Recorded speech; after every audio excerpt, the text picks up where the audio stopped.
I am your bio educator Shikha. तो आज हम पढ़ेंगे क्लास 10 के बायो का chapter management of natural resources. तो चलिए स्टार्ट करते हैं। सबसे पहले देखते हैं resources.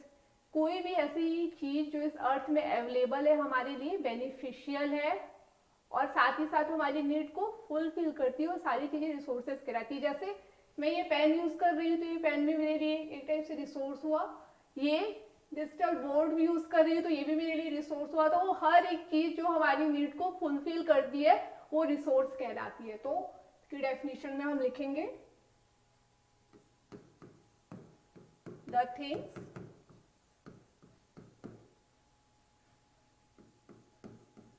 present in the earth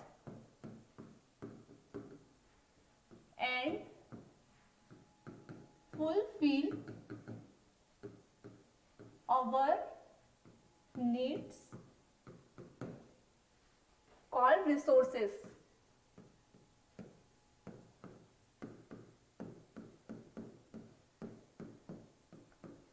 resources के एग्जाम्पल में क्या हो सकता है? Water,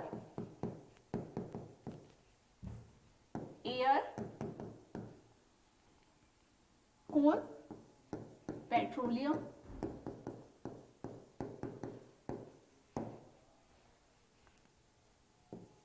land, etcetera. अब देखते हैं नेचुरल रिसोर्सेज क्या होते हैं।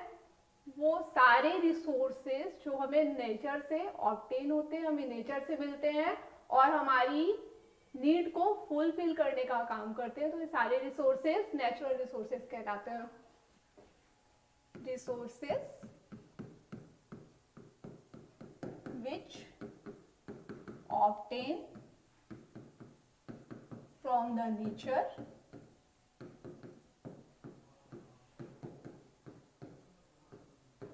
and fulfill our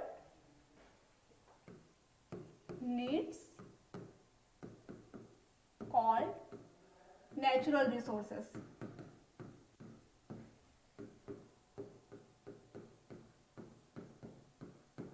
हम नेचुरल रिसोर्सेज के एग्जाम्पल देख लेते हैं। सबसे पहला एग्जाम्पल है land and soil resources.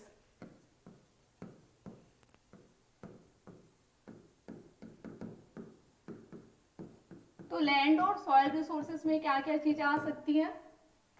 Buildings आ सकती हैं जो कि लैंड के ऊपर सिचुएटेड है, क्रॉप्स आ सकते हैं, एनिमल्स आ सकते हैं, तो ये सारे हुए लैंड रिसोर्सेज। सॉइल आ सकती है, सॉइल हो गया, क्रॉप्स हो गया एंड बिल्डिंग्स हो गया। देन सेकेंड एग्जांपल हम देखते हैं fresh water resources. Fresh water resources में आ गए पॉन्ड्स आ गया, रिवर हो गई, लेक हो गई, fresh water resources.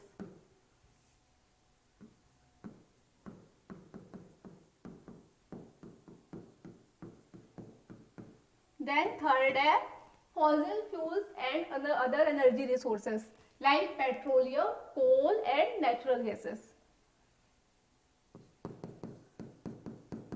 Fossil fuels and other energy resources.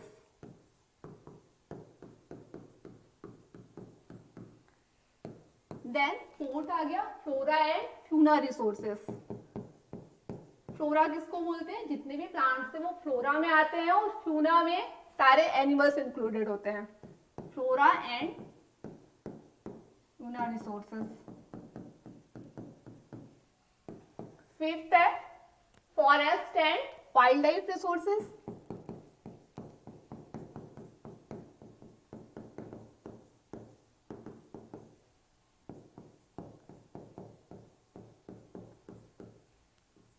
Forest and wildlife resources में हो गया वो सारी चीजें जो हमको फॉरेस्ट से मिलती है, जैसे कि वुड हो गया, नेचुरल रबर हो गया, तो ये सारे होंगे forest and wildlife resources में। अब आते हैं अपने नेक्स्ट टॉपिक की ओर, क्लासिफिकेशन ऑफ रिसोर्सेज। रिसोर्सेज को मैनी टाइप से हम क्लासिफिकेशन कर सकते हैं। सबसे पहला क्लासिफिकेशन देखते हैं हम उसके केमिकल नेचर के according.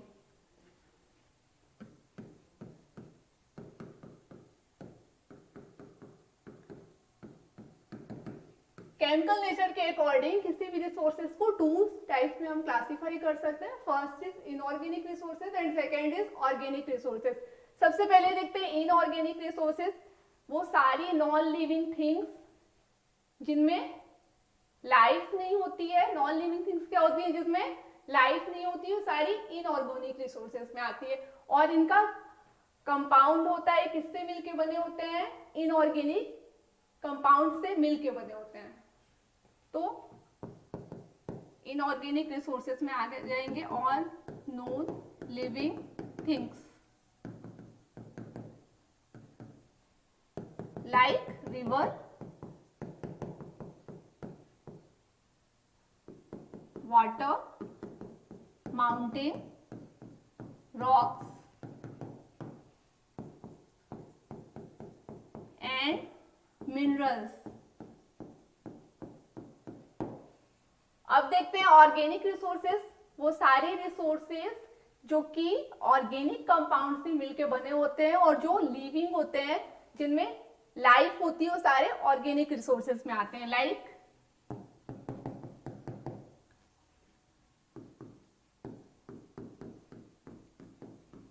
Example plant, animals, micro organism,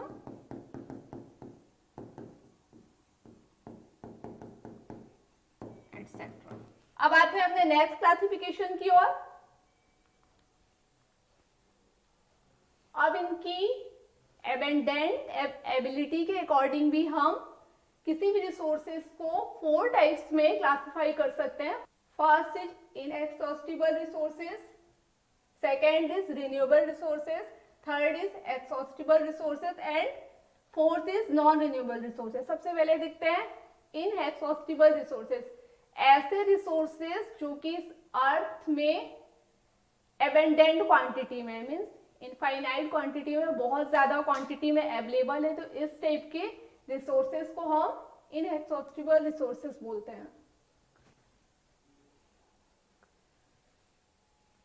तो इस टाइप के रिसोर्सेज को हम इनएक्सॉस्टिबल रिसोर्सेज बोलते हैं. लाइक वाटर हो गया, air, tidal energy, wind energy,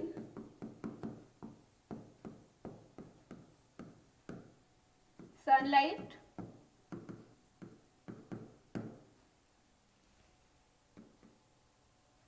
अब यहाँ पे एक क्वेश्चन आता है कि जब वाटर जो है इनफाइनाइट, तो फिर हम ये क्यों बोलते हैं कि we should save the water. क्योंकि वैसे तो हमारी जो है अर्थ का 90% जो एरिया है वाटर से कवर्ड है, लेकिन फिर भी इसमें जो है बहुत सारा क्वांटिटी में बहुत सारा जो वाटर है वो ओशन ने कवर कर रखा है. मीन्स वो सॉल्टी वाटर है. सिर्फ 2.5% वाटर ही ड्रिंकिंग वाटर के फॉर्म में हम यूज कर सकते हैं, फ्रेश वाटर के फॉर्म में यूज कर सकते हैं. इसलिए जो है वाटर को सेव करने की बात बोली जाती है. अब देखते हैं एक्सॉस्टिबल रिसोर्सेज. ऐसे रिसोर्सेज जो कि लिमिटेड क्वांटिटी में इस अर्थ में अवेलेबल है, इस टाइप के रिसोर्सेज को हम इनएक्सॉस्टिबल रिसोर्सेज बोलते हैं. लाइक कोल, पेट्रोलियम,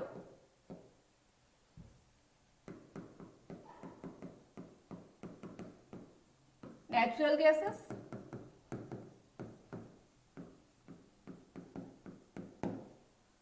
अब देखते हैं renewable resources.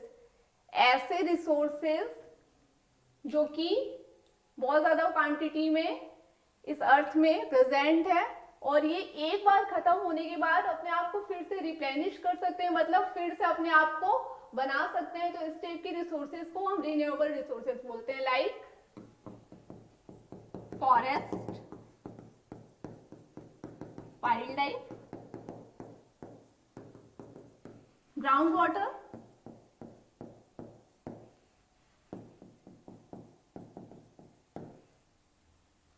Sunlight, etcetera. Then आते हैं नॉन रिन्यूएबल रिसोर्सेज. ऐसे रिसोर्सेज जो कि लिमिटेड क्वांटिटी में है और इनके बनने में thousand of years, lakhs of years लग जाते हैं, तो इस टाइप की रिसोर्सेज को हम नॉन रिन्यूएबल रिसोर्सेज बोलते हैं, like coal and petroleum.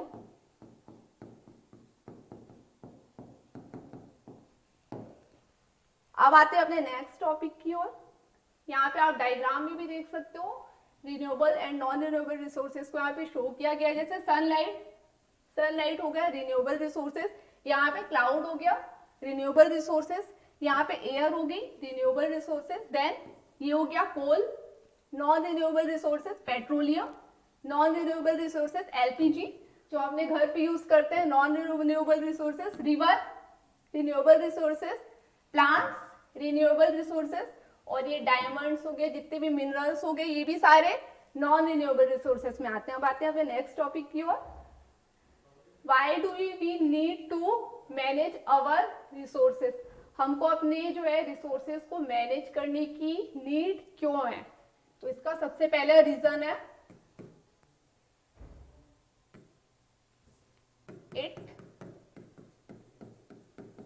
Present in limited quantity.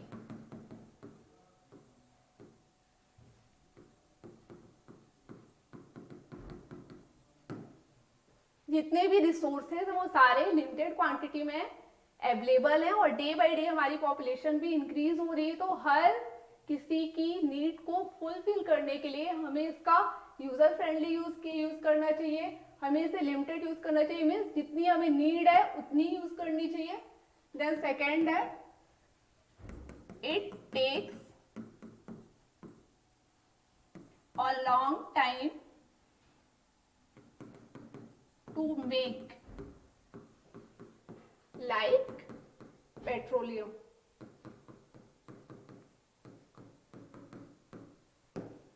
जैसे हम कोल एंड पेट्रोलियम की बात करते हैं तो इनके बनने में thousand of years, lakhs of years लगते हैं, इसलिए हमें इसे यूजर फ्रेंडली वे से यूज करना चाहिए। देन थर्ड है पोल्यूशन। डे बाई डे जैसे जैसे टेक्नोलॉजीज इंक्रीज हो रही है वैसे वैसे डे बाई डे पोल्यूशन भी बढ़ रहा है, तो हमें पोल्यूशन को डिक्रीज करने की कोशिश करना है, ऐसे वेज ऐसे टेक्नोलॉजीज का यूज करना है जिससे हम पोल्यूशन को डिक्रीज कर सके, डिक्रीज द पोल्यूशन। देन आते हैं अपने नेक्स्ट टॉपिक की ओर, सस्टेनेबल मैनेजमेंट। सस्टेन का मतलब होता है कांस्टेंट या एक जैसा, तो सस्टेनेबल मैनेजमेंट रिसोर्स के लिए बोला जा रहा है। तो सस्टेनेबल मैनेजमेंट से मतलब है कि हमें अपने रिसोर्सेज का यूज कांस्टेंट ढंग से करना है, इक्वली करना है, जितनी नीड हो उतना करना है, यूजर फ्रेंडली वे में करना है, क्योंकि ये लिमिटेड क्वांटिटी में, अभी हमने पढ़ा, क्योंकि ये लिमिटेड क्वांटिटी में प्रेजेंट है, साथ ही साथ इसको बनने में लैक्स ऑफ ईयर लगते हैं, थाउजेंड ऑफ ईयर लगते हैं, ये बहुत लॉन्ग पीरियड ऑफ टाइम पे बन के तैयार होते हैं, इसलिए इसे हमेशा हमें यूजर फ्रेंडली वे से यूज करना चाहिए और उतना ही यूज करना चाहिए जितनी हमें नीड है। साथ ही साथ इसका इक्वली डिस्ट्रीब्यूशन होना चाहिए, मीन्स ये नहीं कि कोई रिसोर्सेस किसी एक पर्टिकुलर एरिया में या पर्टिकुलर पर्सन को ज्यादा क्वांटिटी में वो रिसोर्सेस डिस्ट्रीब्यूट किया जा रहा है और किसी अदर एरिया में वो कम क्वांटिटी में डिस्ट्रीब्यूट किया जा रहा है, तो ऐसा नहीं होना चाहिए। इन जो रिसोर्सेज का डिस्ट्रीब्यूशन है इक्वली हर पर्सन में इक्वली डिस्ट्रीब्यूट होना चाहिए। तो इसमें हम लिख सकते हैं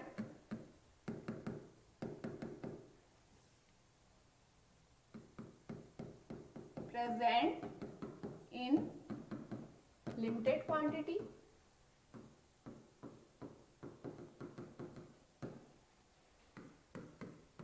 use in user friendly way,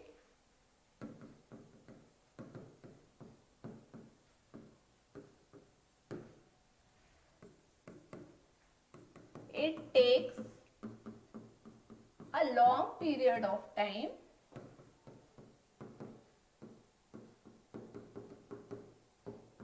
to make।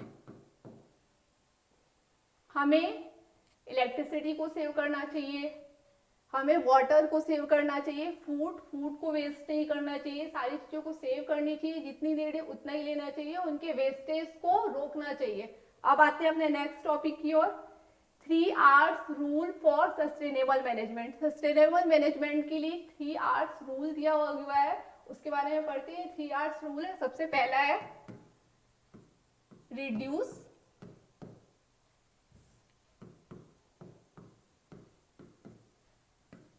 Then second है रिसाइकल, देन थर्ड है रीयूज।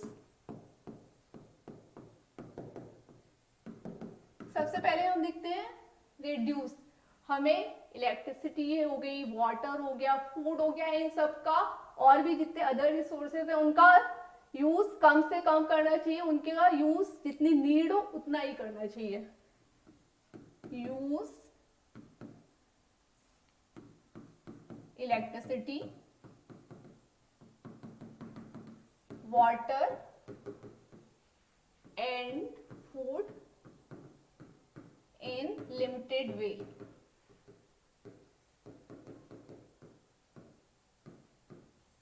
देन दूसरा रूल है रिसाइकल। जितने भी वेस्ट मटेरियल है, जैसे प्लास्टिक हो गया, पेपर हो गया, इन सारे को हमको रिसाइकल करना चाहिए। मीन्स जब ये खराब हो जाते हैं, यूज करने लायक नहीं होते, तब इनको रिसाइकल करके इससे एक नई चीजें बना सकते हैं।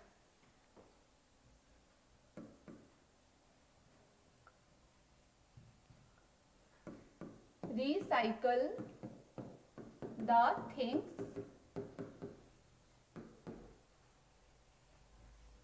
recycle the wastage things like paper and plastic.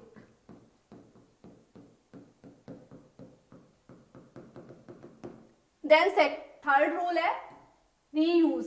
जैसे हमारे यहाँ कोई थिंग्स है जो कि पुरानी हो गई, यूज के लायक नहीं है, तो हम उसको रीयूज करके उससे एक नया रिसोर्स बना सकते हैं। लाइक हमारे यहाँ बकेट आती है, बकेट जैसे पुरानी होगी तो हम क्या कर सकते हैं, उसमें उसे एज अ पॉट्स यूज कर सकते हैं। Use old things to make a new thing और रिसोर्सेस।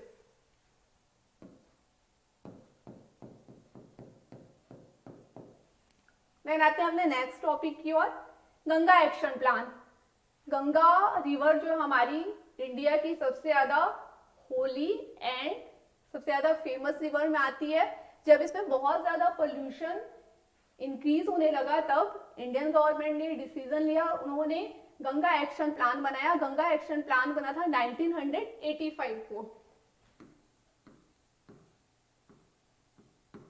तो इसका पर्पस क्या था, गंगा रिवर में जो भी पोल्यूशन क्रिएट हो गया है उसको क्लीन करके इसके सरवाइव को बढ़ाना, इसके एक्सिस्टेंस को बढ़ाना।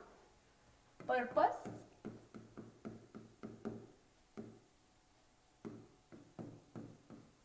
clean the river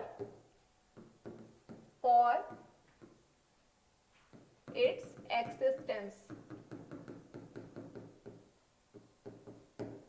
बट ये प्लान पूरी तरह से फेल हो गया था।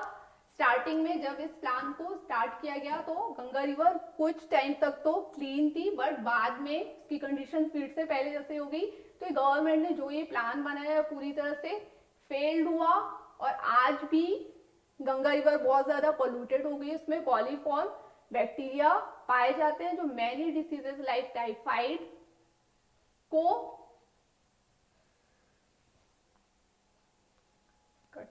Many diseases like typhoid etcetera generate करते हैं।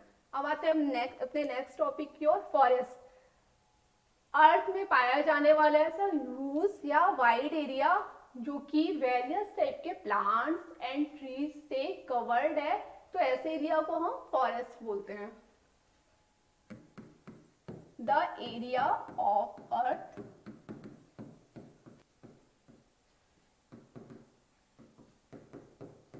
covered with various types of plants and trees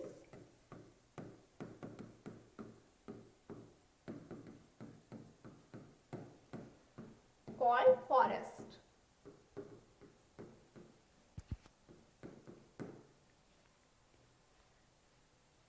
कौन कौन से ट्रीज पाए जा सकते हैं? एग्जाम्पल के लिए ओक हो गया, शीशम हो गया, बम्बू हो गया एंड खेजरी एटसेट्रा। हमारे जो फॉरेस्ट है ये हॉट स्पॉट ऑफ बायोडाइवर्सिटी है। हॉट स्पॉट ऑफ बायोडाइवर्सिटी का मतलब क्या हुआ?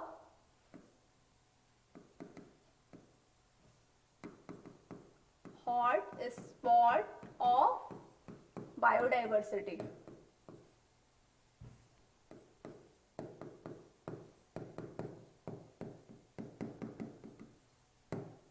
सबसे पहले हॉट स्पॉट देखते हैं। हॉट स्पॉट की मीनिंग होती है किसी थिंग्स का एक पर्टिकुलर एरिया में ह्यूज अमाउंट में पाए जाने को हम हॉट स्पॉट बोलते हैं। देन सेकेंड है बायोडाइवर्सिटी, किसी एक पर्टिकुलर प्लेस में वेरियस टाइप की species like flora and fauna का बहुत ज्यादा एक्सेस क्वांटिटी में पाए जाने को हम बायोडाइवर्सिटी बोलते हैं। तो हमारे फॉरेस्ट है बायोडाइवर्सिटी के हॉट स्पॉट्स, मीन्स हमारे फॉरेस्ट में वेरियस टाइप के प्लांट्स हो गया, श्रब हो गया, ट्रीज हो गया, एनिमल्स हो गया, मेडिसिन ट्रीज हो गया, उसमें वुड वाले ट्री हो गए, रेजिन्स हो गया, नेचुरल रबर, ये सारे फॉरेस्ट में मिलते हैं। तो इसको हम बोल सकते हैं हॉट स्पॉट ऑफ बायोडाइवर्सिटी। अब आते हैं अपने नेक्स्ट टॉपिक की ओर, यूजेस ऑफ फॉरेस्ट। फॉरेस्ट के यूजेस को हम तीन कैटेगरी में डिवाइड कर सकते हैं। इकोनॉमिकल फंक्शन हो गया, प्रोटेक्टिव फंक्शन हो गया एंड रेगुलेटिव फंक्शन हो गया। सबसे पहले देखते हैं इकोनॉमिक फंक्शन। इकोनॉमिक फंक्शन में सबसे पहला हुआ वुड। फॉरेस्ट से हमको मैनी टाइप्स की वुड्स मिलती है जो कि हमारी इकोनॉमिक, हमारी कंट्री की इकोनॉमिक वैल्यू को इंक्रीज करने का काम करती है। वुड लाइक शीशम, बम्बू एंड सागौन।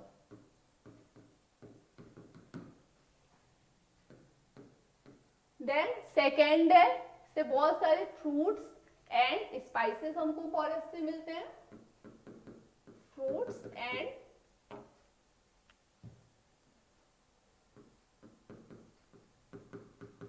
Spices like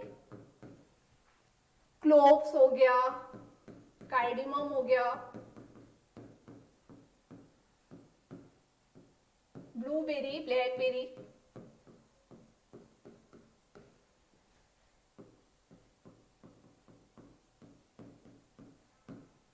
kiwi etcetera. अब देखते हैं थर्ड, इससे हमको बहुत सारे मेडिसिन प्लांट्स मिलते हैं फॉरेस्ट से।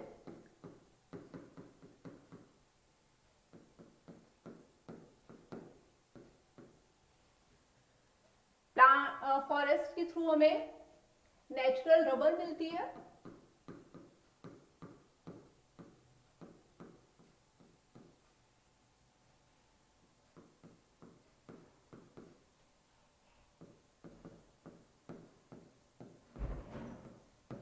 एंड साथ ही साथ फॉरेस्ट से हमको रेजिन मिलता है, रेजिन, टेनिन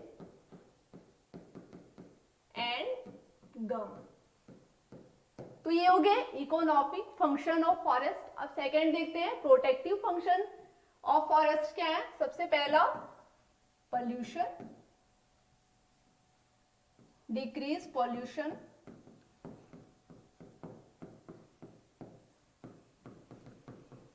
कैसे? फॉरेस्ट में बहुत सारे प्लांट्स पाए जाते हैं और प्लांट्स का काम क्या होता है, जितनी भी हानिकारक गैसें हैं, जितनी भी पॉइजनस गैसेज हैं, जैसे नाइट्रोजन हो गया, कार्बन डाइऑक्साइड हो गया, सल्फर डाइऑक्साइड, इन सारे को एब्जॉर्ब करके ऑक्सीजन को एटमॉस्फेयर में रिलीज करना का काम। तो डिक्रीज पोल्यूशन, तो फॉरेस्ट में बहुत सारे प्लांट्स होते हैं जो कि CO2 को, कार्बन डाइऑक्साइड को हो गया, सल्फर डाइऑक्साइड को, ये सारे को एब्जॉर्ब करने का काम करते हैं और ऑक्सीजन को रिलीज करने का काम करते हैं। इस टाइप से ये पोल्यूशन को डिक्रीज करते हैं। Then second, shelter. फॉरेस्ट बहुत सारे वाइल्ड एनिमल्स, बर्ड्स के लिए शेल्टर का काम करता है। देन थर्ड है decrease soil erosion. Soil erosion क्या होता है? जब वाटर के फ्लो से सॉइल की जो है ऊपरी जो है सबसे अपर फर्टाइल लेयर जो है बह के निकल जाती है, तो इसको हम बोलते हैं सॉइल इरोशन। तो प्लांट्स क्या करते हैं? प्लांट्स की जो रूट्स होती है वो सॉइल को पकड़ के रख सकती है, सॉइल को पकड़ के रखती है, जिससे कि सॉइल इरोशन कम होता है। देन थर्ड देखते हैं regulative function. Climate regulate.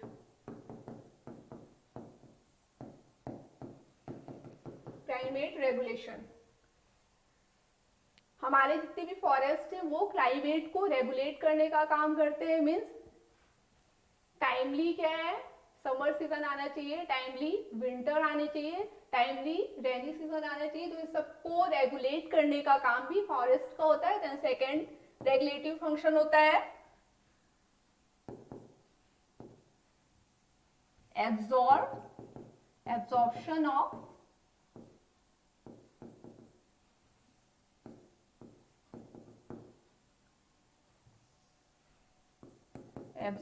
Of water.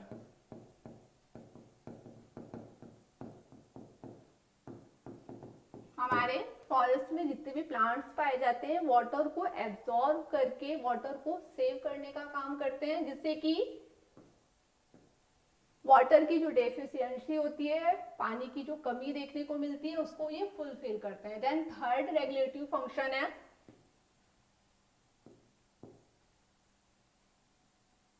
Balance the atmospheric gases.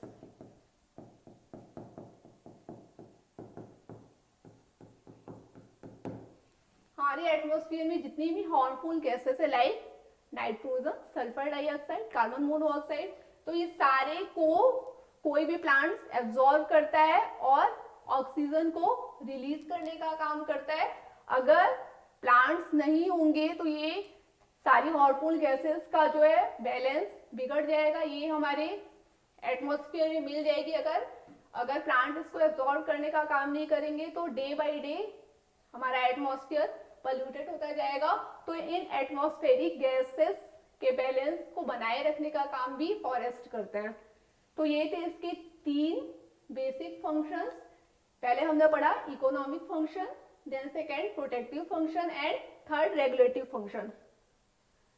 तो ये आज की क्लास हमारी यहाँ पे एंड होती है। अब इस चैप्टर को कंटिन्यू करते हुए हम अपनी नेक्स्ट क्लास में मिलेंगे। आई होप आज की क्लास आपको पसंद आई होगी। आपके जो भी सजेशंस हैं, आपकी जो भी कमेंट है, आप हमें कमेंट बॉक्स पे लिख सकते हो। अगर ये वीडियो आपको पसंद आई तो इस वीडियो को ज़्यादा से ज़्यादा शेयर करें, साथ ही साथ हमारे चैनल को सब्सक्राइब करना ना भूलें।